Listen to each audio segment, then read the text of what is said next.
یہ جو عمل ہے ہینڈ پریکٹس کا، یہ زنا سے انسان کو بچاتا بھی نہیں ہے، کیونکہ یہ خواہش نفس ایسی چیز ہے کہ یہ پوری کرنے سے بڑھتی ہے. آپ جو نوجوانوں کی ہسٹری جمع کریں نا، تو ایسا نہیں ہوتا کہ جس نے ایک دفعہ کیا تو بس زندگی میں ایک ہی دفعہ کیا. جب یہ لت زیادہ پڑتی ہے تو پھر یہ بیماری شادی کے بعد بھی نہیں چھوٹتی.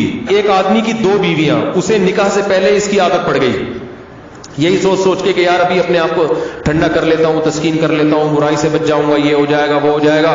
اس شیطان نے الٹے سیدھے اس کو جو ہے نا دلائل دیے، اور کہتا ہے مجھے یہ برائی جب ہو گیا تو چسکا لگ گیا. پھر کہہ رہے پھر جب میں نے نکاح کیا ہے نا، ایک شادی کی ہے تو میری یہ عادت نہیں چھوٹی. دوسری 2 بیویاں اس کی، کہہ رہے پھر بھی نہیں چھوٹی.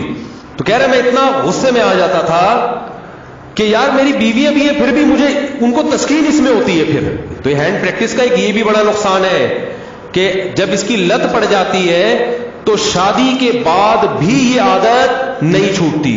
تو وہ کہہ رہے میری 2 بیویاں تھیں، میں اتنا مجبور ہو گیا کہ ایک دن میں نے قسم اٹھائی کہ آئندہ میں نے اپنے ہاتھ سے اپنے آپ کو فارغ کیا تو میری دونوں بیویوں کو 3 طلاقیں. کہہ رہے میں نے یہ سوچا کہ شاید اس عمل سے میں اپنے آپ کو روک لوں گا، پھر بھی نہیں رکا، اور پھر بھی یہ عمل کیا، اور ہم نے اس کو فتویٰ دیا کہ آپ کی دونوں بیویاں آپ پر ہمیشہ کے لیے حرام ہو گئی ہیں. تو اب آپ بتاؤ اس پہ کیا گزر رہی ہوگی. تو ہم نے لوگوں کے یہ حالات دیکھے ہیں. ایسے ایسے لڑکے آ کے بتاتے ہیں کہ آدمی حیران ہوتا ہے، یار تمہاری ہڈیوں میں اتنا جوس کہاں سے آیا، تم مر کے ختم ہو جاؤ گے. اللہ کے بندو، جب بھی یہ گناہ ہو جائے 2 رکعت پڑھ کے توبہ کرنی ہے، اللہ سے معافی مانگنا ہے، اور اپنے آپ کو کوئی سزا دینی ہے صدقہ کے ذریعے یا روزے کی. سب سے بہتر سزا روزہ ہے.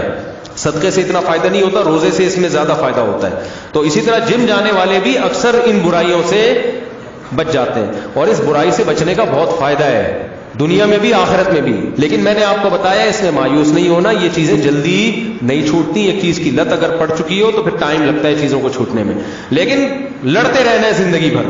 تو یہ جو حرکت ہے نا ہینڈ پریکٹس، اس سے بھی انسان مینٹلی کیا ہو جاتا ہے، بہت ڈسٹرب ہوتا ہے، جس سے جو نیچرل ایک پروسیس قدرت نے رکھا ہے، خدا نے رکھا ہے، وہ بہت برے طریقے سے متاثر ہوتا ہے اس عمل سے. تو اس لیے اپنے آپ کو ان تمام ایکٹیویٹیز سے بچا کے رکھنا چاہیے. تو اللہ تعالیٰ سب کی حفاظت فرمائے.